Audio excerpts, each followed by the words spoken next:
Naniniwala ba kayo mga kabayan na ang kapansanan ay hadlang para sa malakas na kapangyarihan na pumapatungkol sa lihim na karunungan? Tignan natin kung ano mangyayari sa kwento natin na ito. Isang malakas na ermitanyo ang may kapansanan.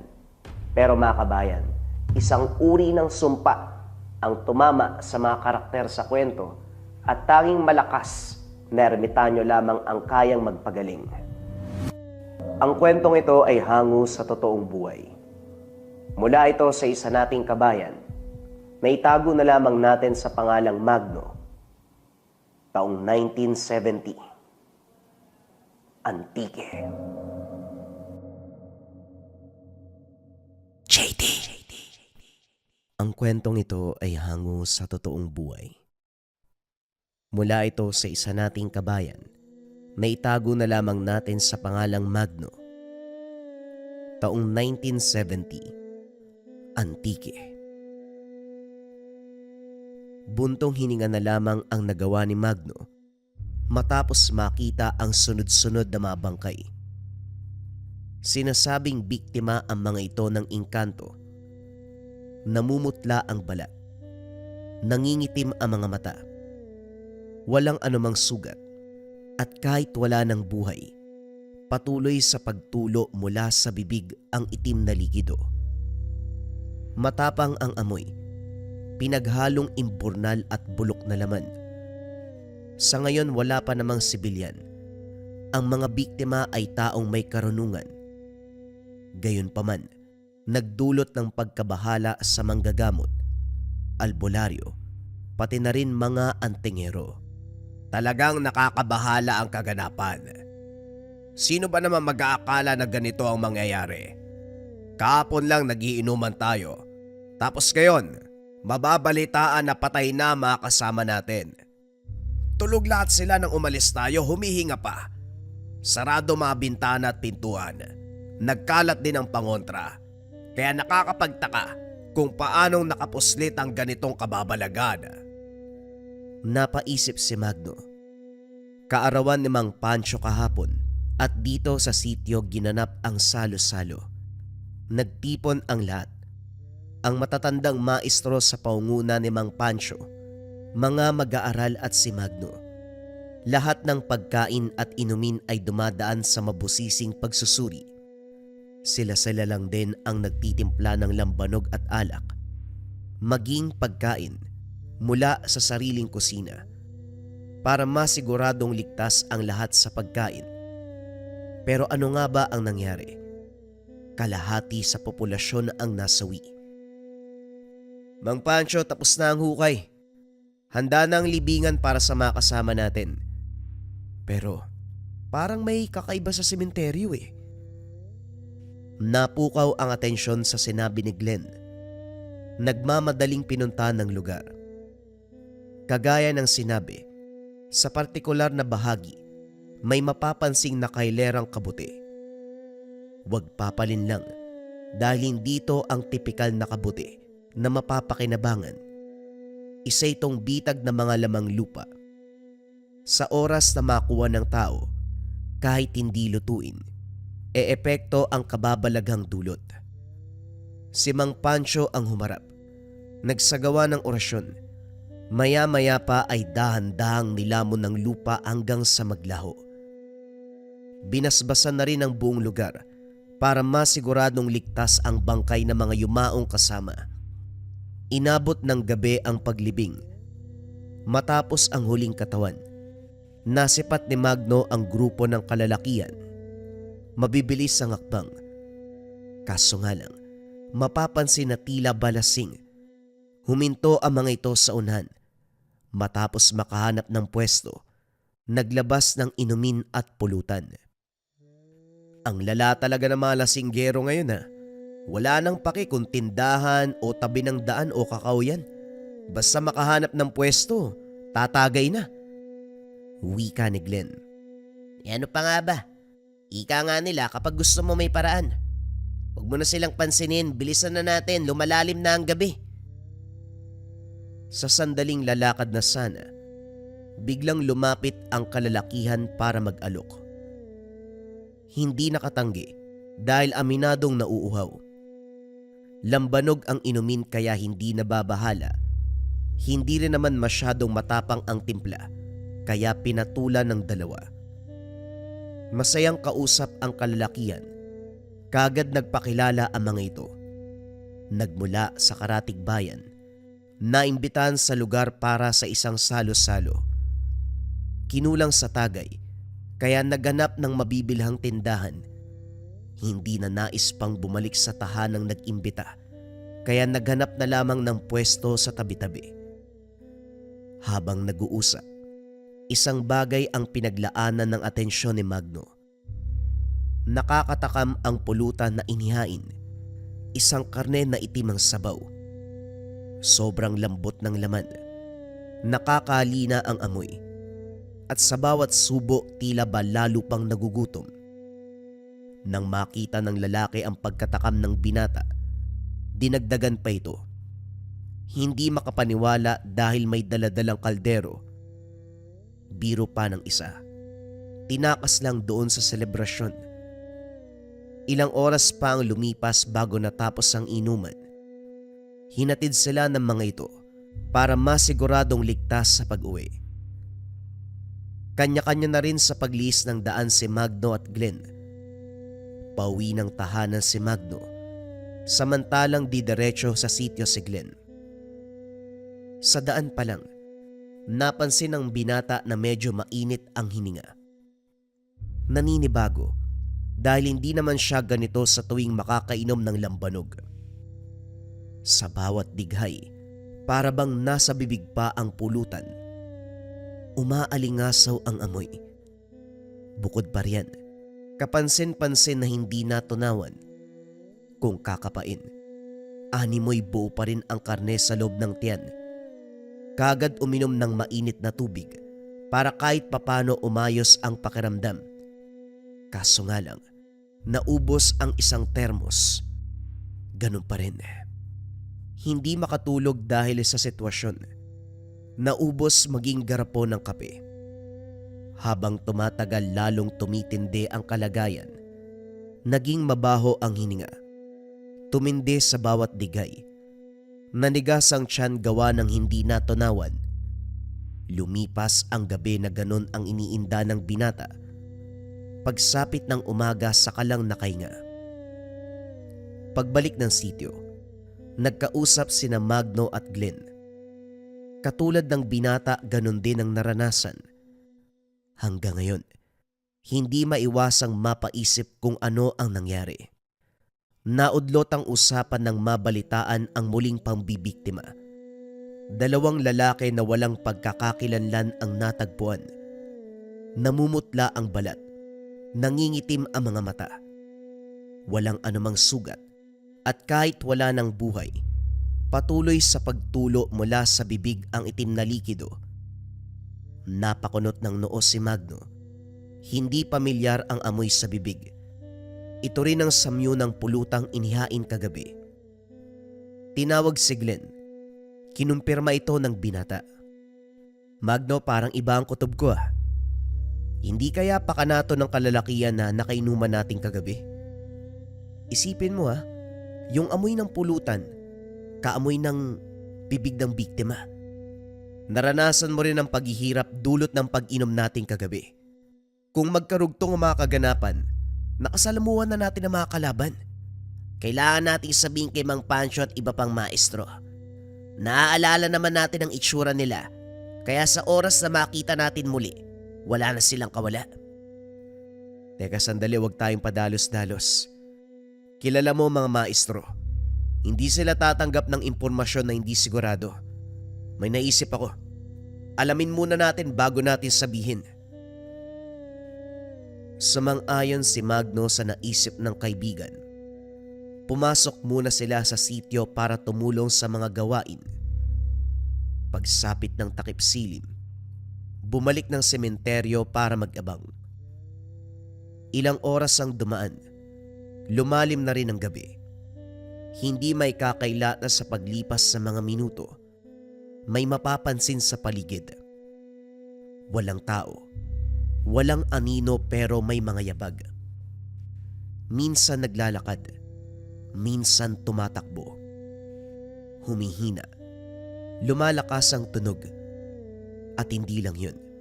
Sa tuwing hahampas ang hangin, naroon ang amoy ng pulutan. Tumitindi kagad. Hindi maipaliwanag ang dulot na pakiramdam. Maya-maya pa, may maririnig na bulungan. Animoy mga nilalang na nag-uusap. Magsasaboy lang ako ng asin ha. Tandaan mo ano man ang mangyari. Wag na wag kang lalampas sa guwit. Magsisilbi itong proteksyon natin. Mga engkanto ang umaaligid.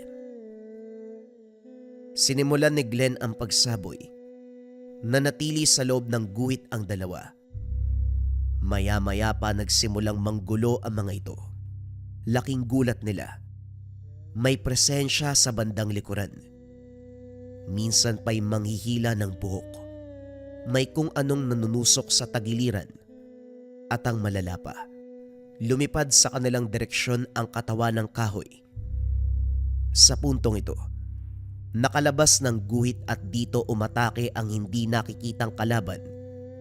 Sinakal. Sobrang higpit na anumang oras hihiwalay ang ulo sa katawan. Hindi na sumayad sa lupa ang mga paa. Nakalutang sa hangin habang nakikipaglaban sa puwersa. Paulit-ulit pang binabalibag hanggang sa nahilo. Nanatili na lamang sa tabi si Magno. Sapo ang noo. Pinagpahinga ang sarili para makabawi ng lakas. Kaso nga lang muli na namang umarangkada ang kalaban. May humila mula sa likuran. Dito nakaramdam ng mas matinding pananakit ng katawan matapos paulit-ulit na binagsaka ng bato. Mabuti na lang nahugot siya ni Glenn dahil kung hindi, mahuhulog pa sana sa bangin. Parehong habol hininga. Parehong natatakot sa kaganapan. Kaso nga lang wala ring magawa para lumaban. Walang alam sa karunungan si Magno. Samantalang kakapasok lang ni Glenn sa pag-aaral. Walang bitbit kung hindi sagradong asin na ngayoy naubos kakasaboy.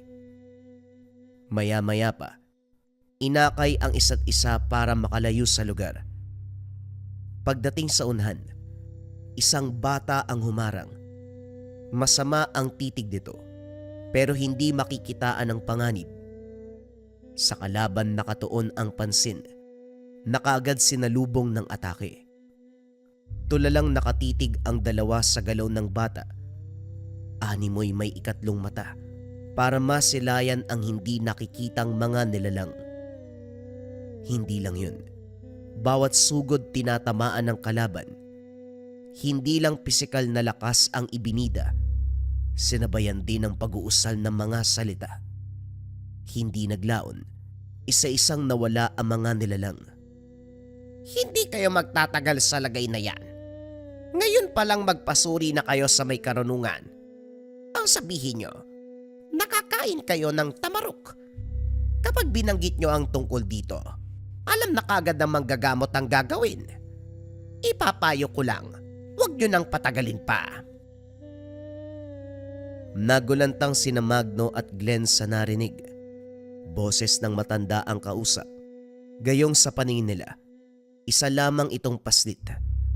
Hanggang bewang ang tangkad. Manipis pa ang buhok. Tinitigan lamang nila ito habang naglalakad papalayo. Narinig mo ba yon? Bata ang itsura pero matanda ang boses. Namamaligno ba tayo? Ang sabihin mo, maligno talaga ang batang yun. Naku, wag na tayo magtagal dito. Umuwi na tayo. Sa sityo nanuluyan ang dalawa. Diretso na rin sa silid dahil tulog na ang lahat. Sa kabilang banda, hindi na nais pang ipaalam ang nangyayari dahil paniguradong papagalitan. Kinabukasan, nagdadalawang isip lumabas dahil sa pasa sa muka. Bakas na bakas pa ang tanda ng pagsakal sa leg. Nagunahan sa paglabas ang dalawa hanggang sa napilitan ng magpakita nang si Mang Pancho na ang tumawag. Kagaya ng inasahan, puro tanong ang pinukol sa kanila. Nanatiling tahimik ang mga ito. Inaantay kung sino ang bibigay at magsasabi ng totoo. Kaso nga lang, ginulat sa kasunod na sinabi ni Mang Pancho. Sabi ko na nga ba sumaglit pa kayo sa baryo eh. Kung hindi lang ako pagod kagabi, sinundan ko na kayo. Ayan tuloy ang natamo nyo. Nagtitipon ng mga barumbadong tambay doon sa kanto para sa gaganaping tagisan. Napagdiskitan kayo ano? Opo. Opo eh. Pasensya na po kayo ha. Bibili lang sana kami ng maiinom pero yun pa ang sumalubong sa amin doon. Huwag po kayo mag-alala. Hindi naman namin sinabi na nagmula kami sa inyo. Hindi po madudungisan ang pangalan nyo. Oo nga po. Wala namang nakakilala sa amin doon kaya ligtas po ang reputasyon nyo. O siya, magpagamot nga kayo. Pumasok na uli si Javier. Siya ang titingin sa inyo. Nakaligtas man kay Mang Pancho, nahirapan naman sa harapan ni Mang Javier. Kilala ang manggagamot na ito sa angking abilidad at husay sa pagtukoy sa nangyayari sa pasyente. Kahit hindi pa simulan ang aktwal na gamutan, sa mga oras na ito, panay titig sa kanilang dalawa. Sila naman ay nakayukulang, pilit umiiwas sa makahulugang titig nito. Kaso nga lang hindi nakaligtas ng magtanong. Halata sa kilos nyo na nakalusot kay Pancho. Pero huwag kayo magpakampante kapag ako ang kaharap. Walang makakalusot sa akin. Ngayon sagutin nyo ang bawat tanong ko upang wala tayong problema. Ilan ang kalaban? Ilan ang umatake sa inyo? Hindi po namin alam, Manong. Hindi naman namin nakita eh. Nararamdaman lang namin sila. Sa katunayan, may lumitaw na bata pero boses matanda eh. Siya ang kumalaban sa mga nilalang. Kung hindi siya dumating malamang pinaglalamayan na kami. Binanggit ba niya ang salitang tamaruk? Opo, yun nga po yung sinabi niya. Sabihin lang daw po namin yung pangalang tamaruk. Ano po ba yun? Isang uri ng karne na nagmula sa mundo ng engkanto. Parang karne ng baka, pero kapag ihahain ay may kasamang itim na sabaw. Malambot ang laman, nakakainganyo ang amoy. At higit sa lahat kapag natikman, lalo kang magugutom. Madalas itong naibabahagi sa tao, lalo na kung mahilig makipag-inuman. Pasimpleng ihahain sa pagbilang pulutan at yung nakainuman nyo, mga balat kayong engkanto. Nagkatinginan sina Magno at Glenn. Hindi makapaniwala sa narinig. Maya-maya pa, ginulat sila ni Mang Javier. Hindi na maaalis sa kanilang katawan ang tamaruk. Nagsisimula na itong mabulok sa loob nila. Kapag nangyari, ang lason ay unti-unting kakalat na magsasanhi ng kamatayan. Sa takot na maranasan, agarang nakiusap pero malinaw ang pagkakasabi ng manggagamot. Wala nang luna sa sitwasyon, lalo na ilang araw na itong nasa loob ng katawan. Maaari pa sanang magamot kung ilang oras pa lamang matapos makain ang tamaruk. Imposible nang maalis yan. Kaya kung ako sa inyo, pumili na kayo ng kulay ng kabaong at mamili na din kayo ng pwesto sa sementeryo. Hindi alam ni Magno kung matutuwa ba sa sinabi nito. Lumapit kay Mang Pancho, pero para bang may harang sa mga mata nito, dahilan para hindi makita ang sitwasyon. Okupado ang isipan sa ideya na kaya nagkaroon ng pasa dahil sa pagkakadawit sa gulo, bagay na hindi naman totoo. Pinaliwanag ang buong kaganapan pero animoy hindi nakaunawa. Patuloy ito sa pagsabi na gawa lamang ito ng gulong na pasok. Nang masagad sa pangungulit nila, inabisuan na hindi na muna papasok. Binigyan ng linggo para makapagpahinga at maikondisyon ang sarili. palaisipan ang nangyayari. Hindi lang sa kanilang dalawa ni Glenn, kundi pati na kay Mang Pancho. Mataas ang katungkulan at kaalaman nito sa lihim na karunungan, pero para bang nabura ang lahat ng yun para hindi matukoy ang naganap. Gayunpaman, isinantabi muna ito para bigyang oras ang pagpansin sa mga sarili. Isang araw, namalayan na lang ni Magno ang pagbabago ng katawan. Mabilis ang pagbagsak ng kalusugan, gayong oras-oras naman kung kumain. Pagdaan pa ng mga araw, bumalik ang pakiramdam na unang naranasan nung gabi. Dumidighay kahit walang rason. Matindi ang pag-alingasaw ng amoy. Bukod pa riyan, may humahalong itim na likido sa laway. Nanigas ang tiyan na para bang naroon pa rin ang karning pinulutan. Wala nang sapat na pahinga sa pag-inda nito.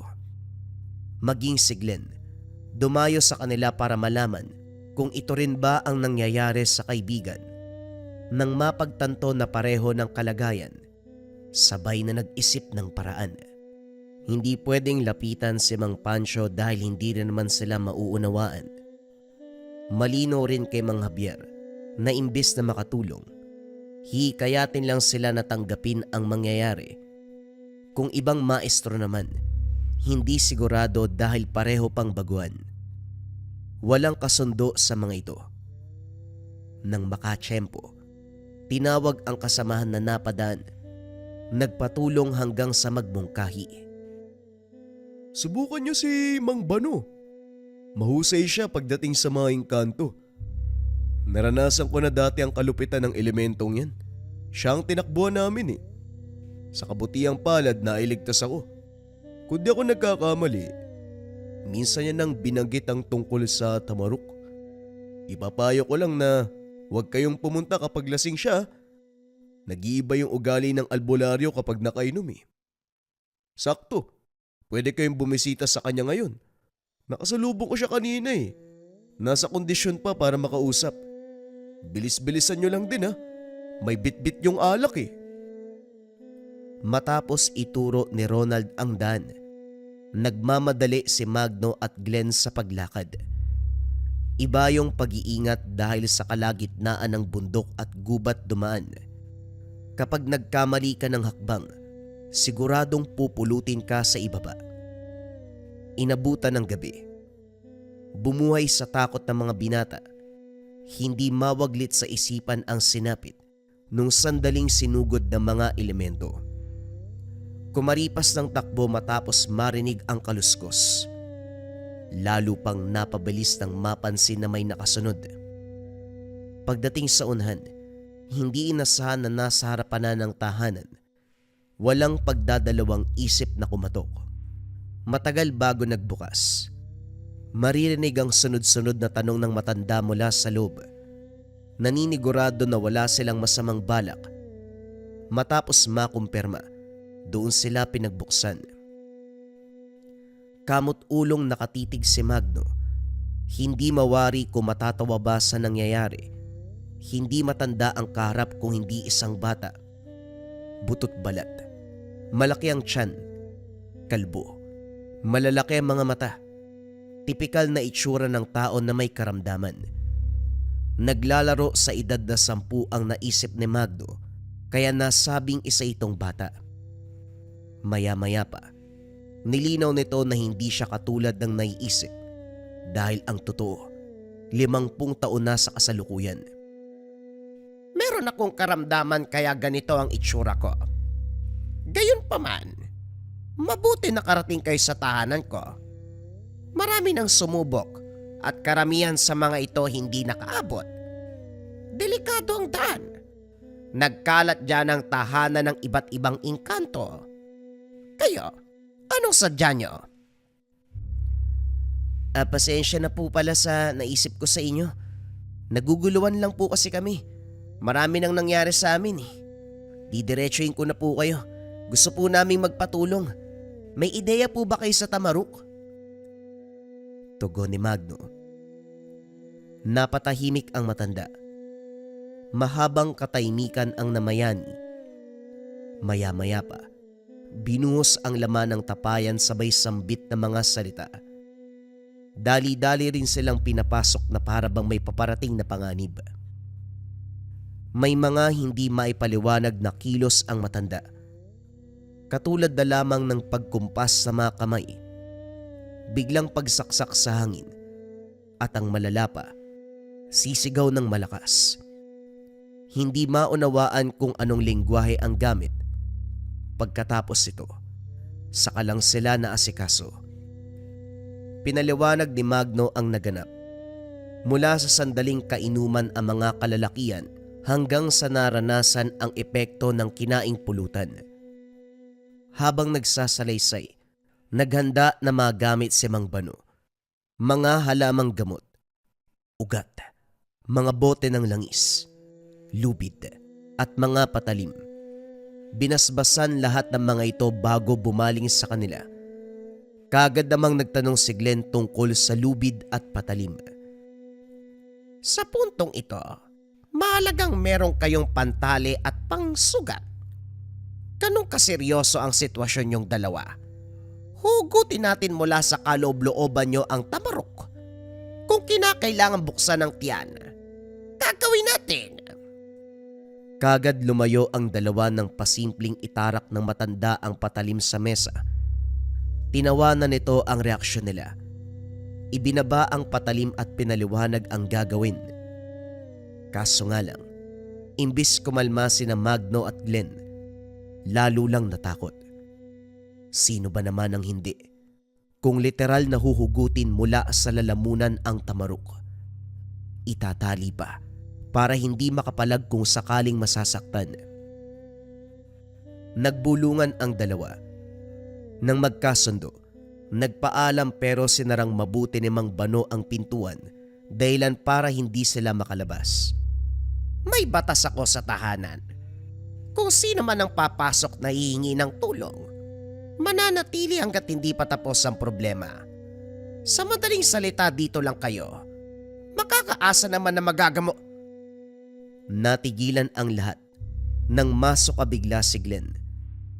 Nagmistulang imburnal ang bibig sa pag-agos ng itim na likido, sinundan ng maliliit na hiwa ng tamarok. Tinignan ni Magno si Mang Bano. Kalmado itong inihahanda ang mga kagamitan. Iniupo si Glenn sa upuang bakal. Maiging tinalian ng lubid. Inihipan ng dasal at saka sinugatan ng tiyan. Sa paghiwa pa lang bumulwak ang itim na likido. Nakahinga dahil lumipat dito at wala nang lumalabas sa bibig. Kapansin-pansin ang pagbabago ng itsura ni Glenn. Unti-unting namutla. Nagsimulang umitim ang mga labi. Naninigas ang mga daliri. Hindi makausap. Nawawala sa katinoan. Tumitig na lamang. Sa kabilang banda, ang manipis na lubid ay walang ano-ano'y pinasok sa sugat ng tiyan. Nagwala si Glenn sa nararamdamang sakit. Lalo pang bumulwak ang itim na likido. Maya-maya pa dahan-dahang hinugot ang lubid. Sa bawat hugot, siya namang paghiyaw ng binata. Sa sandaling bumungad ang tamarok, saka naman nagbago ang katauhan. Animoy may sumapi, dahilan para lumakas at maging agresibo. Tumilapon pareho si Magno at Mang Bano. Sa puntong ito, taglay ni Glenn ang muka ng isang halimaw. Purong itim ang mga mata. Nanlilisik. Kulubot ang balat na parang may kaliskis. Isa-isang napigtas ang tali. Mabuti na lamang matibay ang nasa kaliwang kamay. Kahit papano ay may pumipigil. Sa kabilang banda, binasbasa ni Mang Bano ang dahon ng buyo. Dinuraan ng ilang beses. Sunod-sunod na hinagupit si Glenn. Ako pa ang sinisindak mong hayop ka. Huwag mo kong pakitaan ng bangis dahil wala sa bokabularyo ko ang matakot kanino man. Masyado kang kampante ano. Sa dahon ng buyo pa lang tiklop ka na. Huwag kang sumapi. Lisanin mo ang katawan ng pinata. Gayon pa man nanatili ang sapi ng elemento dahil hindi madadaan sa sindak si Mang Bano. Katawan ng binata ang ginalaw. Sinaktan pero bago mapuruhan, Nagsagawa ng orasyon si Mang Bano. Layo nitong ilipat ang sapi sa loob ng baon ng niyog. Maya-maya pa humandusay ang binata. Nakakulong na sa niyog ang elemento. Tinaraka ng patalim, dahilan para matigil sa pagwawala. Muling tinali ang walang malay na si Glenn. Isinagawa ang gamutan. Pero hindi maunawaan ni Magno kung bakit kinakailangang sugatan, partikular ang tiyan. Ginilitan kaunti sa leeg. Ipinasok ang manipis na lubid, gayon din sa tiyan. Pagkatapos ito, binasbasan ang dahon ng buyo at binalot ang muka ng binata. Nilapatan ng dasal hanggang sa dahan-dahan sa paghugot ng lubid. Sa tuwing hihinto, susugatan ang daliri hanggang sa lahat duguan. Habang nanonood si Magno, napapalunok sa ideya na siya na ang kasunod. Pagkatapos ng sugatan, muling hinugot ang lubid at sa pagkakataong ito, bumungad ang malaking hiwa ng tamarok. Buo pa ito. Animoy bagong luto na putahe. Bahagya pang umusok. Isinantabi ito. Sinelyohan ng dasal bago isinilid sa mangkok. Tinabunan ng dahon ng buyo. Laking gulat dahil sa muling paghugot ng lubid. May tamarok muli. Mas malaki kumpara sa unang nakuha. Lalong naguluhan si Magdo sa kasunod na ginawa ng matanda. Hiniwa ang tamarok ng pinong-pino. Pagkatapos nagtadtad ng mga halamang gamot. Hinalo lahat sa palayok habang nakasalang sapoy. Tinimplahan ng alum at langis. Paghango, pinakain lahat. Ginawa pang panulak ang baso ng lambanog. Makaraan ang ilang sandali. Lahat ng ito ay sinuka. Sinalo sa lagayan. Binalik sa palayok at isinalang sapoy. Itinabi pagkatapos. Sa puntong ito, formal na ginamot si Glenn sa pamamaraan ng albularyo. Habang nagpapalipas ng oras, hindi maitago ni Magno ang takot. Nagsimula na kasing maramdaman muli ang sintomas. Bawat hinga nangangamoy tamarok. Lalong nang lamig ng sulyapan si Mang Bano. Sinuri nito ang kalagayan. Napailing matapos mapagtanto. Ako po ba ang kasunod? Malala po ba ang kalagayan ko? Ano po mangyayari sa akin? Pwede ba kumalma ka muna? Para kang... Ay nako, napakaduwag. Kaya namatay ang karamihan sa biktima ng mga engkanto dahil dyan sa takot. Huwag mong iparamdam sa elemento na natatakot ka. Kahit naghihirap ka dyan, ipakita mong matapang ka. Sa kalagayan mo, aaminin ko may kaunting pagtataka. Kumpara kay Glenn, kaunti lang ang epekto nito sa'yo. Kumbaga, hindi masyadong nag-ugat sa kaloob-looban mo. Matanong ko lang, ikaw ba ay may kaanak na may inaalaga ang elemento? Kahit matagal na panahon na? O kahit hindi alaga? Pwede yung matalik na kaibigang engkanto. Kahit anong lahi, basta elemento. Ho? Ano namang kinalaman yan? Hindi ko rin po alam eh. Lumaki ako sa lansangan. Namatay ang mga magulang ko sa isang trahedya. Yung lolo ko daw dating manggagamot pero hindi nakatagal sa larangan. Wala akong alaala kasi. Hindi pa naman ako pinapanganak nung nabubuhay pa siya. Bakit to? Kinilala ng engkantong nagbigay ng tamarok ang ninuno mo na minsan nang may koneksyon sa kabilang mundo. Maaring naranasan mo ang epekto pero hanggang doon lamang yon. Kumpara kay Glenn, madaling maalis ang tamarok dyan sa kaloob-looban mo. Nabuhayan ng loob si Magno. Kaso nga lang binabagabag sa sinabi ng albularyo.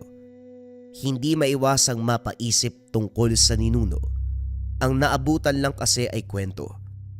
Naudlot ang pag-iisip nang tawagin para sa gamutan. Hindi na tinalian dahil ang sabi ni Mang Bano, hindi siya magiging agresibo. Matapos basbasa ng dasal, nakaramdam ng panghihina. Sinimulan na rin ng albularyo ang panggagamot. Binalot ang muka ng buyo. Ginilitan kaunti sa leg. Sakto lang na maipasok ang manipis na lubid.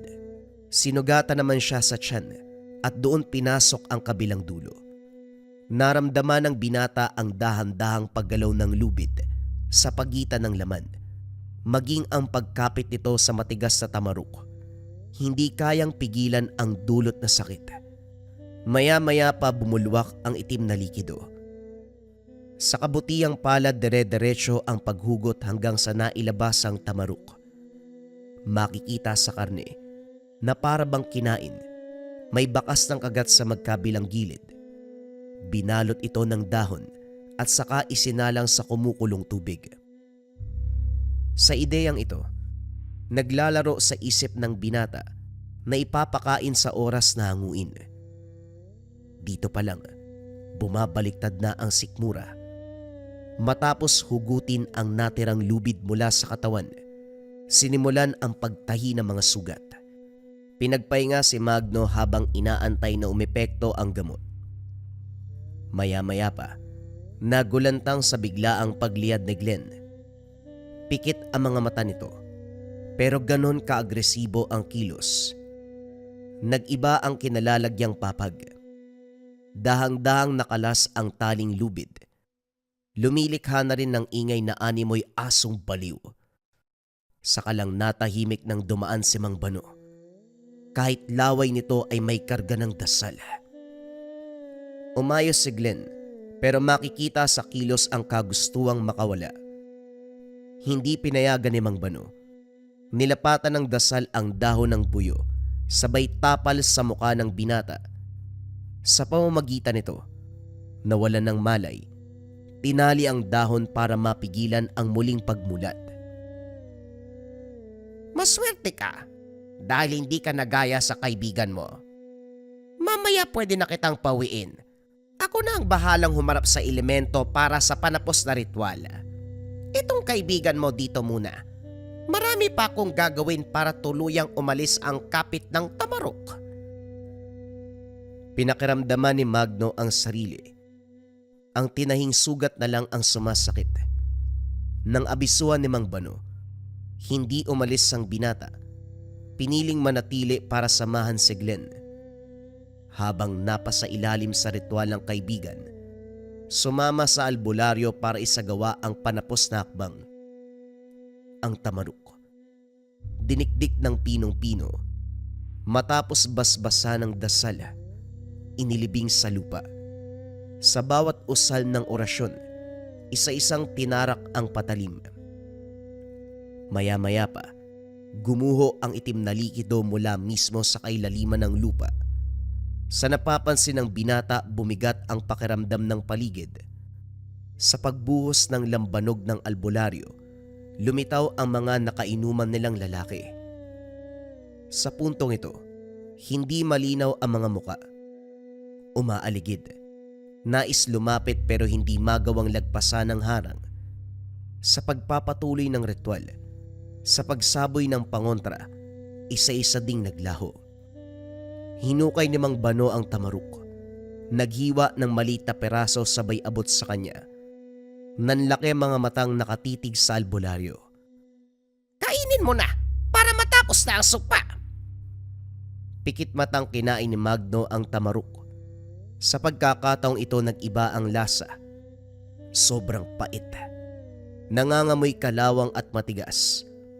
Gayon pa man ay nilunok pa rin. Sa pagbalik ng tahanan, naabutan si Mang Pancho at Flores. Masama ang titig ni Mang Pancho kay Mang Bano. Tinginan pa lang ay namumuo na ang tensyon. Binigyan ng oras ang dalawa upang makapag-usap. Nalaman ni Magno na magkaaway ang turing ng matanda sa isa't isa. May alitan sa pagitan ng mga ito magmula pa noon. Sa kabila ng pagkakapareho dahil sa larangan, nananatili sa mga puso ang galit. Kung hindi ko lang napansin ang pagkawala ng mga binata, hindi tayo magkikita. Hindi ako makatagal sa pagbumuka mo. Nakakasuka. Hanggang ngayon mataas pa rin ang tingin mo sa sarili, Pancho. Ikaw ba? Hindi ka ba nahihiya na lumapit sa akin ng mag-aaral mo sa halip na ikaw ang tumulong? Wala ka pa ring pinagbago. Madali kang malinlang. Ni hindi mo napansin na may nakain na tamarok ang mga binata. Makikita sa reaksyon ni Mang Pancho ang pagkabigla. Nag-iwas ng tingin si Magno nang sumulyap ito. Nang malaman ko magkaaway pala sila, hindi ko na sinabi ang tungkol sa tamarok. Pasensya ka na kung dinala ko si Mang Pancho. Nagtataka siya kung bakit wala ang dalawang binata. Nag-utos si Mang Pancho na pauwiin ang mga binata, pero natigilan sa sandaling makita ang kalagayan ni Glenn. Sa pagkakataong kasing ito, balot ang buong katawan ng dahon at dasal. Ito ang kalagayan ng isa mong mag-aaral. Hindi ko itatanong kung paano mo ginagabayan ng bata. Halata namang pumalpak ka. Gayunpaman, asahan mong ililigtas ko si Glenn. Personal na lumapit ang bata, kaya kargo ko ang responsibilidad. Huwag mo ring pilitin na sumama pabalik si Magno. Kailangan ko pa ang bata. Sige na, makakauwi ka na sa inyo. Napabuntong hininga si Mang Pancho. Makikita sa mukha na nainsulto. Galit na umalis sa lugar. Akala pa'y makakahinga na, pero sumunod ang panggugulo ng mga elemento. Nasa bakuran, nagbalat kayong mga lalaki, umaaligid at naghahamon. Hinarap ito ni Mang Bano. Ang bitbit na mga dahon ng boyo ay isa-isang nilamutak. Binasbasan, dinuraan, sabay hagis kung saan-saan. Makikita sa mga elemento ang reaksyon. Natatakot mapalapit sa dahon. Dito naging malinaw ang pakay. Sindak naman ang dulot kay Magno. Tanda, huwag ka nang makialam dito. Alam mo sa iyong sarili na kahit gamutin pa ang tao na nakalunok ng tamaruk, hindi pa rin magtatagal ang buhay. At isa pa, itong binata lang naman talaga ang sadya namin. Ninuno niya ang rason kung bakit kami narito. Ninuno niya lang naman ang bukod tanging umubos sa lahi namin. Mabuti na lang nakatakas kami kaya nakaligtas. Ang manggagamot na yon ang lumapastangan sa aming pagkakakilanlan na kahit kapwa engkanto, hindi kami pinagbigyan. Huwag ka nang magkaila. Kalat ang balita ng pambibiktima nyo. Ilang manggagamot, albularyo, at taong may karunungan ang dinali. Hindi lang si Magno ang sadya nyo sa mundo namin. Layo nyong isa-isay ng may karunungan. Sige, papakinggan ko kayo. Kung may atraso ang ninuno ng binatang ito sa inyo, ano naman ang balak nyong gawin? Anong kinalaman ng binata na hindi pa nailuwal sa panahon na yon? Naghahanap lang ba talaga kayo ng gulo? Hindi gulo, tanda. Gusto lang naming ipamuka sa manggagamot na yun na may laban kami. At dahil wala na siya, apo niya ang magbabayad. Ganun ba? Paano kung sabihin ko na hindi ako makakapayag na galawin nyo si Magno? Bago nyo siya masaktan, sa akin muna kayo dadaan. Yun ay kung malalampasan nyo ko. Nagkatinginan ang kalalakian. Nag-uusap ang mga ito sa titig. Gayunpaman matapos magkasundo, taas noong hinarap si Mang Bano. Sila pa mismo ang naghamon. Natawa ang matanda. Pasimpleng pinunit ang dahon ng buyo. Pagkatapos duraan, pinalipad sa hangin. Tinangay ito patungo sa kalalakian. Hindi nakakilos sa ginagalawan, nanatiling tuod hanggang sa pinulbos si Mang Bano. Naglaho ang mga ito. Natunaw ang katawan na parabang nilamutak na dahon. Si Magno sa kabilang banda, hindi makapaniwala sa nasaksihan. Nakita mo na. Ako pa ang hinamon. Sila naman itong walang sapat na kargada para humarap. Hindi porket nilalang na nagmula sa kabilang mundo, mamaliitin na ang taong katulad ko. Inaral ko ang lahat sa inyo, kaya huwag kayong umasa na matatalo niyo ako. Nakahinga ng maluwag si Magno. Naunawaan ang kaganapan na hindi basta-bastang biktima ng elemento kundi nakatadhana siya. Bulabugi ng mga ito sa ginawa ng ninuno nung araw. Bagay na wala naman sana siyang kinalaman pero naranasan ang kalupitan. Gayunpaman laking pasasalamat dahil nariyan si Mang Bano. Sa pagdaan ng mga araw nagkamalay din si Glenn, kaso nga lang hindi makausap ng maayos. Tumititig lang ito. Animoy naging bingi. Hindi pa rin gumagaling ang sugat, lalo na sa tiyan. Buhay na buhay. Paminsan-minsan kumaglabas ng itim na likido. Sasaklolo naman si Mang Bano sa tuwing mangyayari. Maliban pa dito, may pagkakataon na sasapi ang engkanto sa katawan ng pasyente. Ito ang bagay na naguluhan ang albularyo. Sa pagkakalam, pinaslang lahat ng elementong may kinalaman sa tamaruk. Ito ang mga kalalakihan na nakaharap nung gabi. Naglakbay pa ito para magsaliksik. Dumayo na rin sa sitio si Mang Pancho para mangalap ng impormasyon, kaso nga lang wala pa ring ideya. Sa araw na ito, nagpaalam uli si Mang Bano para ipagpatuloy ang pananaliksik. Naiwan si Magno sa pagbabantay. Maya-maya pa dumating si Mang Javier. Hindi maitago ang pag-aalala kay Glenn nang makita ang kalagayan. Dumayo ko sa kabilang bayan para manggamot. Doon ko lang nalaman ang nangyari nang makabalik. Kumusta ka naman? Magno, halata naman na maayos ka, pero naging biktima ka rin. Ano ang sabi ng albularyo? Kailan gagaling si Glenn? Naghahanap pa po ng lunas si Mang Bano. Hindi sasapat ang mga kagamitan niya rito para lunasan si Glenn. Kahit papano, napipigilan sa tuwing aatakihin. Pero hindi nito kayang alisin ang kapit ng tamaruk. Kayo po ba? Baka may alam kayo tungkol dito. Tulungan niyo naman po siya. Nagdadalawang isip si Magno na sabihin ito. Naalala ang pakikitungo ni Mang Javier nung lumapit siya. Hinikayat pa silang mamatay kaysa makaligtas sa sumpa. Sa puntong ito, mabuti na lamang nagbago ang pasya ng manggagamot. Humiram ng kagamitan ni Mang Bano. Nagsimulang maghalo ng mga sangkap. Sariling sangkap ang ginamit pero nagtaka ang binata nang hugutin mula sa bayong ang karne ng tamarok. Pinong-pino ang pagkakahiwa. Inihalo sa gamot. Pinakain kay Glenn.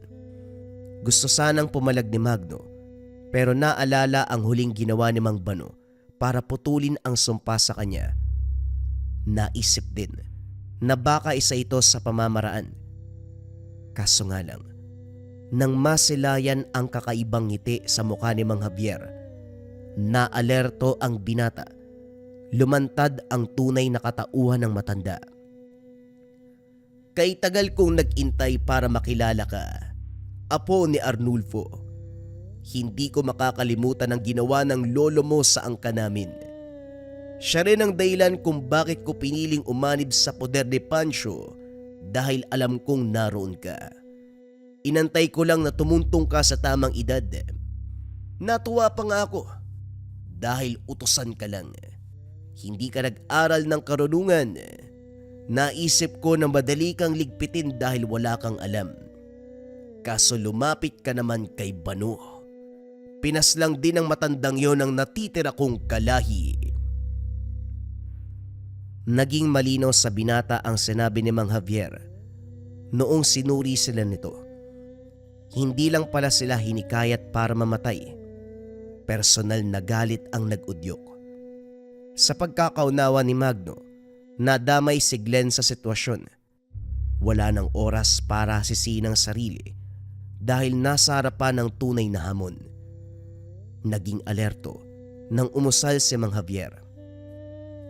Sumiksik sa sulok para protektahan ang sarili, pero nang mapansin na walang epekto ang ginawa ng manggagamot, hinayaan itong umusal ng umusal. Nang mapansin na nakatayo lang ang binata, Binago nito ang atake. Sumugod ng taga. Kaso para bang may hindi nakikitang puwersa na pumoprotekta kay Magno. Kusang umiilag ang sarili. Bagay na hindi alam kung paanong nangyari. Maya-maya pa muling sumambit ng orasyon si Mang Javier. Sa puntong ito lumitaw ang karne ng tamaruk. Nanuot ang nakakali ng amoy. Nagsimulang matakam si Magno. Nais agawin sa matanda para tikman. Mabuti na lamang tumimbang ang puwersa dahilan para pigilan siya. Nang hindi pa rin umepekto ang ginagawa ni Mang Javier, pinagsabay ang orasyon, dasal, pisikal na atake, panlilin lang gamit ang tamaruk. Alinman dito ay hindi gumana, kahit si Magno ay naguguluhan. Anong meron sa'yo? Bakit hindi ka matamaan? May ibinilin ba si Arnulfo sa'yo? Kahit ako nagtataka kung anong nangyayari. O baka naman hindi ka lang talaga marunong sa orasyon. Walang epekto. Sinubukan ni Mang Javier na umatake sa labas. Naisip na baka may pangontra sa tahanan ni Mang Bano, kaya naisawalang bisa ang kakayahan. Subalit ganun pa rin. Natawa na lamang ang binata dahil anuman ang gawin nito na uuwi sa wala. Nang masagadang pasensya, binitawan nito ang mga gamit. Mano-manong nilabanan ng binata. Mabilis at maliksi. Hindi makailag si Magno hanggang sa naibagsak. Sa sandaling nagsunod-sunod ang kamao, kinabahan ng binata. Nakatsyempo si Mang Javier. Pilit isinubo ang tamaruk. Sa kabutiang palad lumabas na si Mang Bano. Walang laban si Mang Javier. Bawat atake ni Mang Bano, direktang tatagos sa katawan. Dito napagtanto ni Magno kung gaano kalakas ang albularyo. Wala sa oras na naibagsak ang kalaban. Kahit naghihingalo, nakuha pang magsalita. Masyado kang pakialamero, tanda. Pasalamat ka't hindi ikaw ang inuna ko. Kapag nakakuha ko ng pagkakataon, huwag mong pangarapin na sisikatan ka pa ng araw. Papatay kita. Ikaw ka mo ang huwag mangarap. Ang dami mo pang sinasabi. Hanggang dito ka lang naman. Hindi ka nasisikatan ng araw. Mula sa kung saan lumitaw si Mang Pancho, kasama ang iba pang maestro. Lahat ng mga ito ay sumambit ng orasyon. Sumigaw si Mang Javier. Hindi mapakali. Kusang nilabasan ng itim na likido ang katawan. Maya-maya pa todo ang pagduwal para maisuka ang napakalaking tamaruk. Para itong buong hita ng baboy. Nang mailabas unti-unting nanghina, hindi tumagal. Binawian ng buhay. Hindi ko inasahan na nagpatuloy ako ng peste. Masyadong matibay ang sabulag at pananggalang. Labis din ang tiwala ko, kaya hindi ko naisip ang anuman. Magno, patawarin mo ko kung hinayaan ko mangyari ang lahat ng ito. Pwede mo kong isumpa, kahit ako man ay hindi mapapatawad ang sarili. Hinayaan kong maranasan ng tagasunod ang ganitong klase ng pambibiktima. Ang tanda mo na, ang drama mo pa. Mabuting tao si Magno, kaya mapapatawad ka niya kahit hindi mo hilingin. Maiwan ko muna kayo. Gagamutin ko si Glenn. Sumunod si Magno upang masaksiyan ang panggagamot sa kaibigan. Kagaya ng prosesong ginawa sa kanya, ito din ang ginamit dito. Naganap ng pwesto sa bakuran, isinagawa ang ritual. Matapos ibalot ang tamaruk, inilibing sa lupa, binasbasan, nilagyan ng orasyon. Maya-maya pa hinukay muli at pinakain kay Glenn. Nagdagdag pa ng basbas si Mang Pancho. Sa kabutiang palad tuluyang naalis ang sumpa sa katawan ng pasyente. Umayos na ang kalagayan. Dito na pag-usapan ang nangyari. Ngayon lang din napagtanto na may lahing engkanto si Mang Javier. Nang ungkatin ni Flores ang katauhan nito, nalaman na biktima ng elemento ang ina ng matanda. Nagbunga ito at si Mang Javier ang kinalabasan. Namuhay sa mundo bilang tao, Subalit malakas ang kapit ng katauhan ng nilalang. Nasa kanyang dugo. Mahusay magtago ng pagkatao, kaya walang nakaalam. Kinutuban si Mang Bano nang hindi gumaling si Glenn matapos ang ilang ulit na gamutan. Kaya pinuntahan si Mang Pancho. Napansin ang presensya ni Mang Javier at doon na natalakay.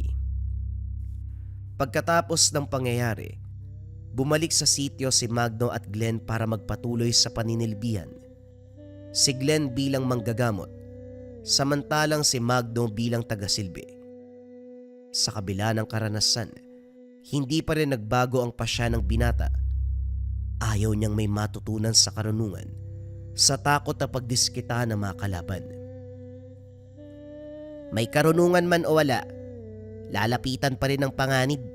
Mas pipiliin kong wala na lang alam. Ayoko magkaroon ng kalaban na hindi ordinaryo kagaya ng aswang, maligno, engkanto. Ilang taon na ako dito sa sityo. Nasaksihan ko ng iba't ibang kaso. Madalas binabalikan ng kalaban ng taong may karunungan. Hindi naman sa naduduwag ako, pero mas gusto ko maging matiwasay yung pamumuhay ko. Kaya naman sa pagbalik sa sityo, simpleng utosan lang ang binata, pero hindi nangangahulugan na isa siyang mababang uri. Nasa dugo ni Magno ang pagiging dibino, ang natural na katangian na magpagana ng mga kaalaman. Naway nagustuhan ninyo ang kwento ng Tamaruk, ang sumpa ng engkanto na kapag hindi nagamot, kamatayan ang ihahatid sa'yo.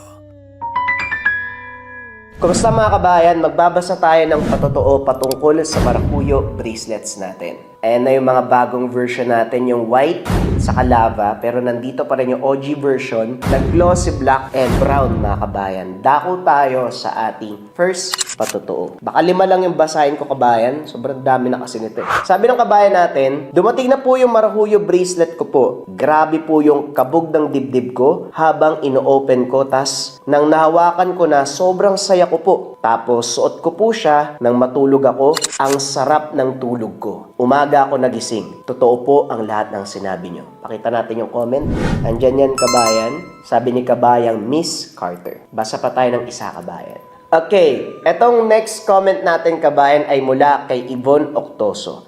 Ang sabi niya, grabe ang product na marahuyo. Unang suot ko pa lang, 2 araw pa lang, ramdam ko na kaagad yung energy. Parang nililinis niya yung dark thoughts ko, naging positive ako, kalmado at mas malinaw na ang pag-iisip. Dati, di ako naniniwala pero ngayong nasuot ko na, totoo pala, nagbibigay talaga ng proteksyon. Salamat seller, fast transaction pa. Next comment, basa pa tayo mga kabayan, sabi ni Big Boss. Thank you sir, bilis dumating, ang ganda ng marahuyo white. Quality napakaganda at napakagaling ng gamit na ito. Complete and no damage. Thank you Sir JD, God bless always. Salamat din Big Boss. God bless also. Ilan lang yan sa mga patotoo patungkol sa marahuyo bracelet mga kabayan. Pwede nyong i-check, i-visit nyo yung Lika Merchandise. Makikita nyo yung sobrang daming reviews. Kalimitan kasi sa mga reviews na nababasa ko mga kabayan, una nawawala yung pangangati nila kapag suot ang marahuyo bracelet. Sa gabi nakakatulog sila ng payapa, nawawala na yung mga panggagambala. Yung pananakit ng tiyan, yung pananakit ng ulo, magmula nang nasuot nila yung marahuyo bracelet, nawala lahat yun mga kabayan ko. Ang marahuyo bracelet kasi itong suot-suot ko